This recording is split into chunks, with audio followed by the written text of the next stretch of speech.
Well, hello, and welcome to the rabbit hole. I am V, I'm Connie. and we are so happy to have you here today while we jump into quite a bit of a rabbit hole. Wouldn't you say, Connie? Yeah, I think so. I'm obviously way behind everybody because apparently when we're going to talk Mackenzie Shirilla, but apparently when this whole thing happened back in 22, 23, everybody else knew about it, but I didn't know about it until the documentary The Crash came out on Netflix this year. I wouldn't feel bad. I actually got to see something. I got to see a video before we met about the Shirilla case, and it was funny because it came out 2 years ago, and they were mentioning how behind they felt on the case as well. So, yeah. But before we dive in, just want to go ahead and thank all of our viewers for joining us today. So, thank you for being here, and happy to have you jump into this rabbit hole with us. So, without further ado, Connie, I know that you have worked really hard and put in a lot of effort into this one case. So, I'd love to have you kick this one off. I will, but before we get started, one of our listeners, of course, it's like somebody related to me because at this point, we do have people that are not related to us and that are not friends listening. But of course, who's going to tell us a correction, right? Our episode about stuff people think they know, you were actually correct when you called a powwow a huddle. Yeah, okay, no, you did mention that to me. Did I mention that too? You did, and I was like, I I have like PTSD of what a powwow is because there was this girl that used to work with me at a retail store, and every night at the end of the night we would have like a team meeting, and she would call it a powwow, but she wouldn't just say, "All right, everybody, it's time for a powwow." She would go, "Powwow! It's time for a powwow!" And I'm like, isn't that like just a huddle? Like, Yeah, yeah. Well, not only that, but are we supposed to say that kind of stuff in the workplace? There was a lady that got in pretty big trouble from a school district. She would dress up like a Native American and she would teach math by being like, Soka Towa, Soka Towa. And the Native kid in class was like, oh my gosh, what is this? Right? And she got in really big trouble. So I'm like, shouldn't we be calling things powwows at work? I don't know. one time I got in trouble for saying tribal knowledge, and I'm like, I don't know what else to call it. So, I know there's so many different ways to say everything these days. Apparently, I don't know stuff that people think they know. I didn't realize that huddle was a also like another term for powwow. well, and it's one of those things that we live in such a melting pot of a country that there are so many terms, they are deeply rooted into different people's cultures. So, one, I think that there's the part of it that you have to be open to being wrong, and that's Yeah, fine. Or like you have to be open to understanding where these things come from. At the same time, I won't know whether or not it's okay to for that to be used unless somebody from that culture tells me, "Hey, I am deeply offended by what you said. right. Don't," Yeah, you know?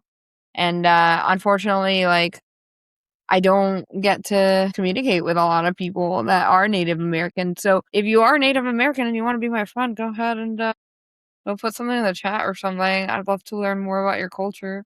Maybe have you same. on. Like anybody, if you have anything to say or little corrections or things to add about what we talked about, we would love for you to share. Yeah, I have a lot of opinions, and I'm also not afraid for all of them to be wrong. So I like I'll say them. And that's the thing about an opinion, right? It's an opinion, so it's not set in stone. It can change whenever. So the more Yeah, information I have, the more my opinion will be informed, I guess. yeah. No, I like it. So, all right, let's get going into Mackenzie Shirilla. You are correct. I dove into a rabbit hole because it fascinated me. I watched the documentary. And I think maybe should I give a quick recap on what happened for our listeners Absolutely. who I think you okay. should. Okay. So Mackenzie Shirilla is the if you will, the star of the crash. It was a really chilling accident, highly debated if she was responsible for killing her boyfriend and boyfriend's friend. I think what's crazy about that one, right, is that, she's getting charged for that, and until you do a little bit of research, you find out that she was in the car too. So she was driving the Yeah, car at like 100 miles per hour straight into a brick wall. right. The incident itself, on the morning of July 31st, 2022, 17-year-old Mackenzie Shirilla drove her 2018 Toyota Camry into a brick wall at the Plidco building in Strongville, Ohio. So, riding with her were her 20-year-old boyfriend, Dom, or Dominic Russo, and their 19-year-old friend, Davion Flanagan. And right away, both of them were pronounced dead at the scene. Mackenzie was the only survivor, but just the wreckage just mangled. People describe it as the car basically like blew up from the inside out. It was terrible. So I think what really gets me is I don't think that the families of the deceased, Dom and Davion, really knew what was going on until they went to court, because in the crash documentary it shows Mackenzie hanging out with her boyfriend's dad at the grave, and they're doing, I don't want to say witchcraft, but they had like a talisman and they were asking it questions, and you know everybody grieves differently. Maybe I would do the same thing If that's what you believe, then yeah. or if you're just heartbroken and want to try to communicate, right? Mhm. So there's black box data that they were able to tie to the car. Stop 1 second. What is black box data? It's a good question. So maybe people have heard of this more or less when a plane crashes and they don't know what happened until they retrieve the black box. Basically, what that is an event data recorder. So they retrieve the box and it has all this information about how fast things were going, if there's any communication between them and the radio tower, right? So it kind of gives you a picture of what led up to a crash. And in this case, of course, there is no speakers for radio towers or communication, but it did show that in the seconds leading up to the impact of the crash, it did reach 100 miles per hour, and the accelerator pedal was pressed down and there's no attempt at braking. Seems like a really long and dangerous way to try to kill someone is Yeah. my thoughts there. Yeah. But Yeah. continue, because I actually don't know the ending. I don't love all the, documentaries that I'm seeing, and I didn't want to watch the Netflix documentary, so I've just watched a lot of the beginning parts of these Yeah. documentaries, I know. and I'm You're like, this is great. Okay. like, yes, I know a lot of the beginning. So they also say they could track her path with this, and video surveillance showed that before the crash, she was driving normally down the street just moments before and then made a deliberate turn onto a side street, lined up the car with the building, and floored the accelerator. So yeah, Also, I don't know how else you would interpret that, really. I'll be honest. She did it. Like she did it. I just also feel like, those are 2 grown men, right? Like, were they also drugged? Could they not have gotten out of the car? Well, so that's another thing too. They were at a get together before they had gone there. So, I don't know, the girl, she had like 12 counts of like guilty on all 12 counts that she was charged with. A couple of them were having a scale which would measure drugs and having other drug paraphernalia. It was known that she was wanting to do mushrooms that night. And I don't know if Dominic and Davion did or not. But even so, the mushrooms are not gonna keep you from opening the door. Yeah. Well, I mean, I don't know. I've never done mushrooms. Right.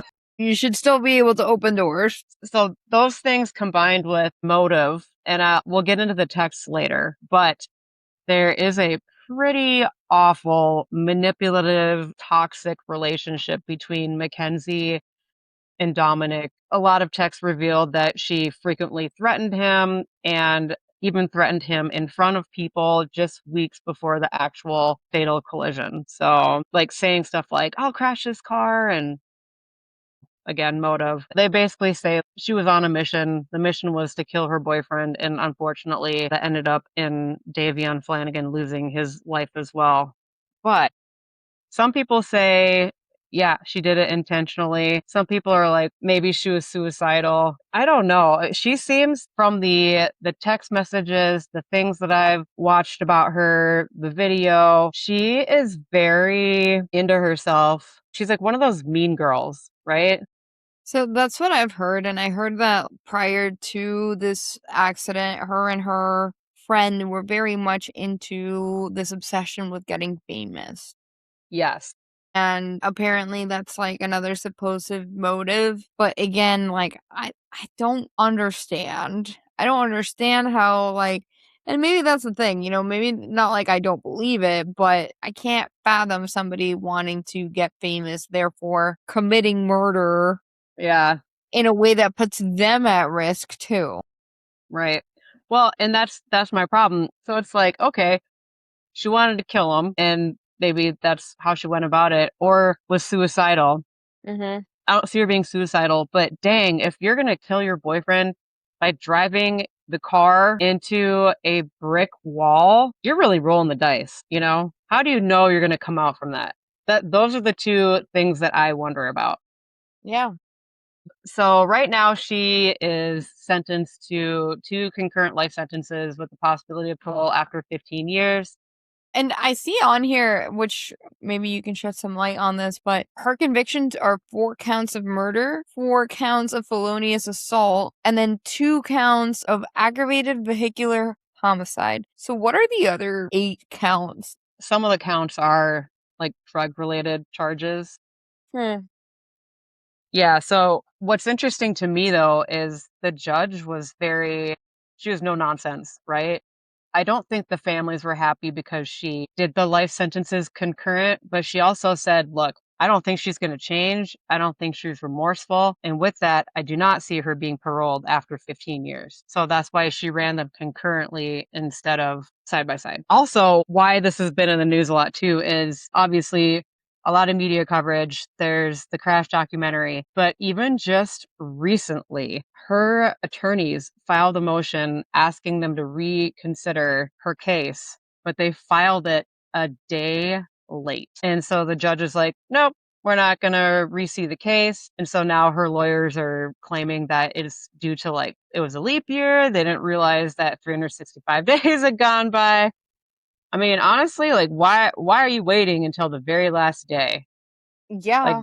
that is on you guys. So I don't know. Maybe they'll hear it again. I doubt it though. Like how are you gonna blame it on a leap year? Like, come on, do a better job. There's AI now. You should be able to figure it out. Yeah, send me a message when this is due.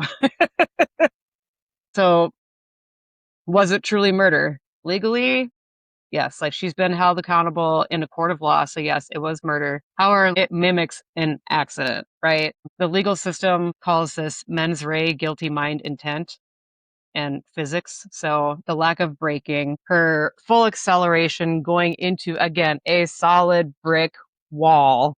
It's all documented. They could not eliminate reasonable doubt because of this evidence. And I think what else, I know we just listened to, before we hopped on here, listened to the Carney talk.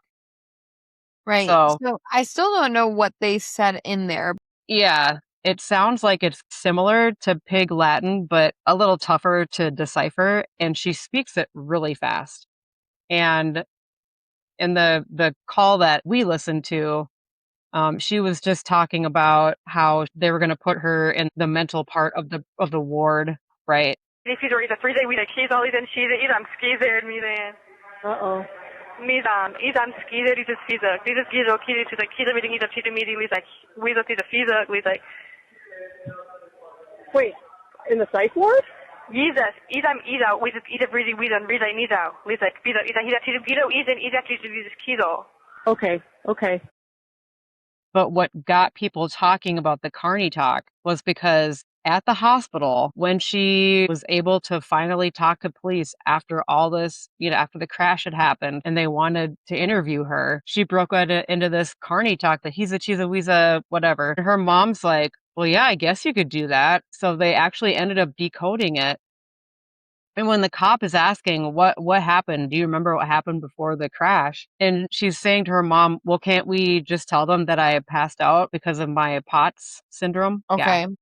Yeah. And so that's what also makes it look very intentional. Very suspicious. Yeah, very deceptive. And for anybody who doesn't know what POTS is, it's let me see if I can get this right. If you stand up really quick or there's a imbalance in elevation, I think is what it is. It's a blood circulation disease. So it causes abnormal increases in the heart rate every time that you sit down or stand up, but it is also upon sitting or standing. Right. POTS in adults is characterized by an increase of 60 beats per minute within 10 minutes of standing up, accompanied by other symptoms. And the increased heart rate should occur in the absence of a significant drop in pressure. It could lead potentially to the lightheadedness, the brain fog, the blurred vision, weakness, fatigue, headaches, heart palpitations, exercise intolerance, nausea, difficult concentrating, having tremors, fainting, coldness, pain or numbness in the extremities, chest pains, and shortness of breath. Nowhere in there do I see Like just straight up fainting. blackouts. Well, I saw fainting, but I didn't see like a blackout.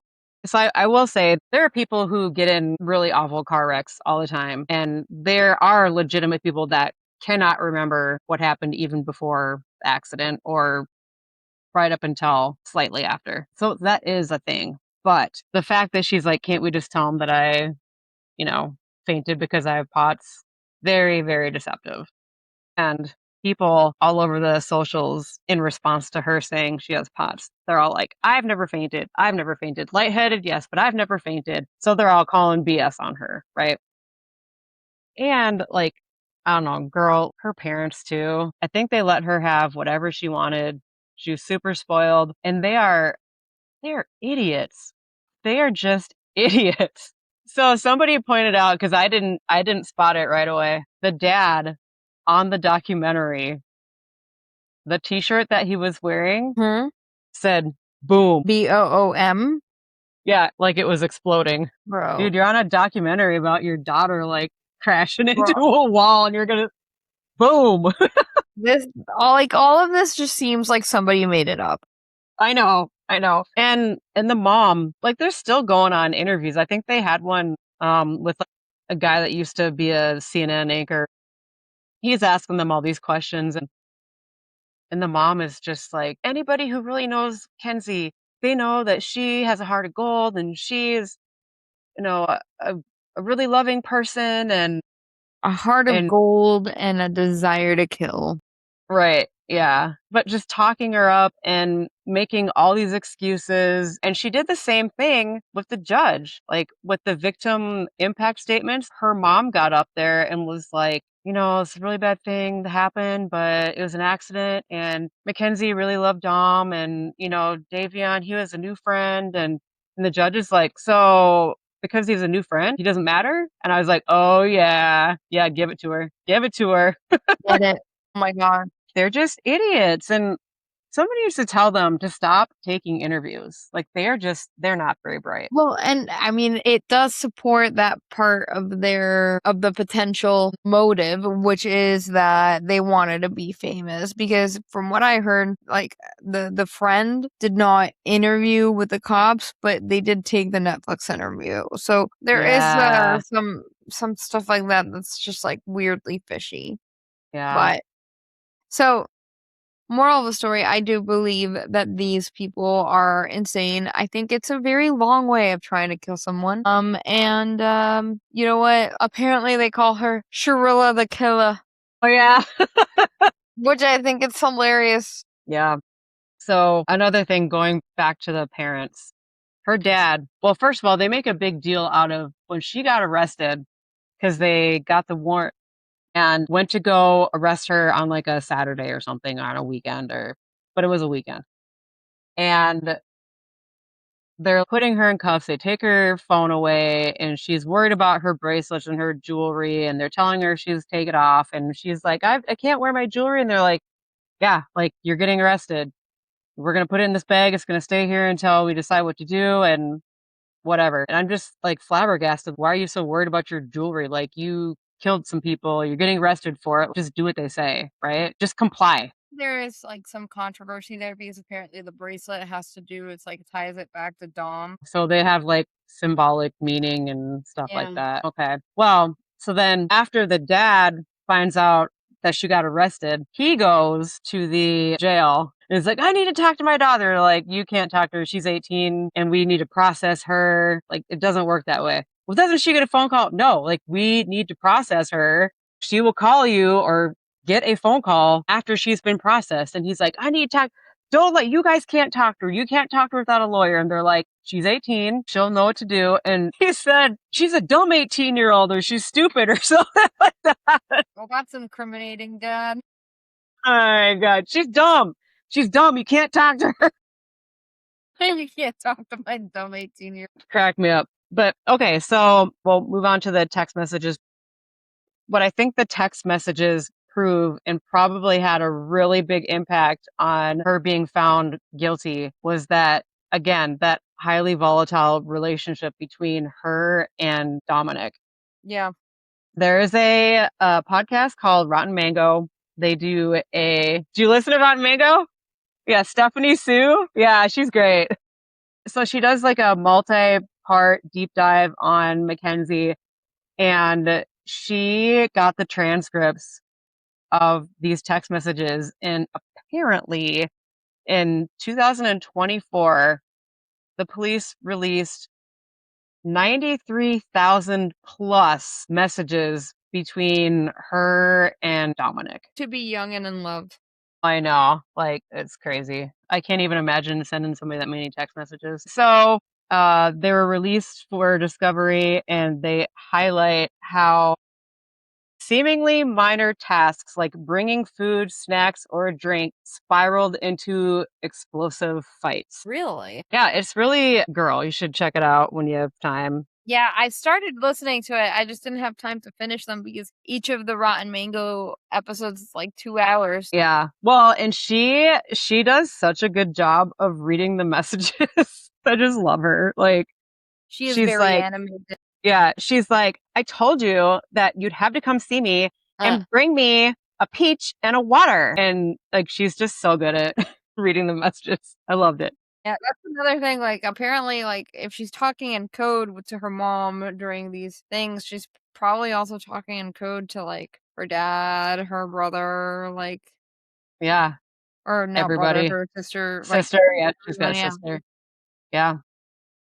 So in these messages, she would always have petty demands and countdowns. She would demand that Dom drops everything just to bring her again. I think the ridiculous thing was the peach and a water. If he hesitated, delayed, questioned her, she'd be like, you have 3 seconds. You have 3 seconds to answer. Where are you? Where are you? And he would wait like 30 seconds and he'd be like, babe, like, I'm sorry, I'm busy. Or why are you acting like this? This is crazy. Why do you have to, because I didn't answer my phone in 3 minutes? But they would always escalate into threats, and he'd try to explain like, I'm at work, or I'm tired, or, she would react to these things by turning it into something severely emotional, threatened to break up, self-harm. I think once she pulled up to the house, I think it was a time when they might have been broken up, or she threatened to break up, and he finally, I think, had enough and was like, fine. And so then she came to the house and was trying to get in, and she said she was going to break in and all this stuff, right?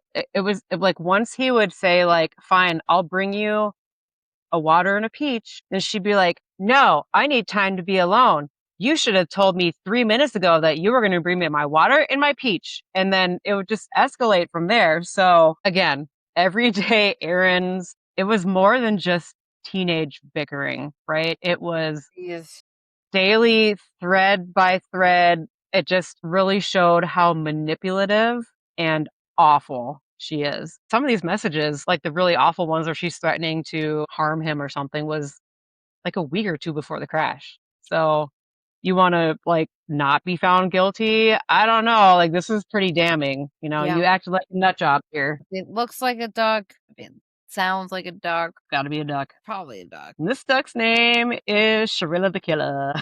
Shirilla the Killer. Man, I want to find, how like they have those ducks like on Jeeps, like people, they duck them, right? I want to find like a gangster duck now and like name it Mackenzie, Shirilla the Killer. Like, it's all throwing gang signs. Hello, rubber ducky. But yeah, so my My final thought on this is she absolutely did it. I think what I find more fascinating about it is how her and her mother and her father are so out of touch with reality and just how rotten she was. Yeah. Like she was a terrible person. And I also think the Carney talk. Like once I heard the Carney talk, in talking in Cook, and I guess too the cop, when he heard it, he was like, "Whoa, what is happening? What What the language is this?" I mean, Like, it sounds crazy. I've never heard a language like that. yeah, the cheese he's a Jesus, you know.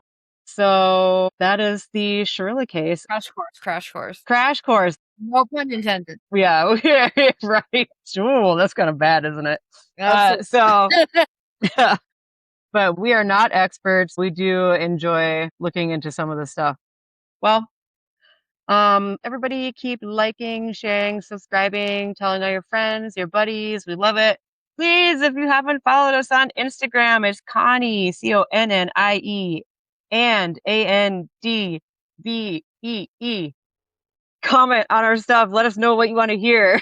Because Yes. we Oh have my some good ideas, but do you like them? Like we like them, but we'd like to know what you want to hear. We are obviously gonna like the things that we say, that we talk about. Well, on that note, everybody stay curious and we'll see you next week. Heck yeah. See you then. All Bye. right. Bye.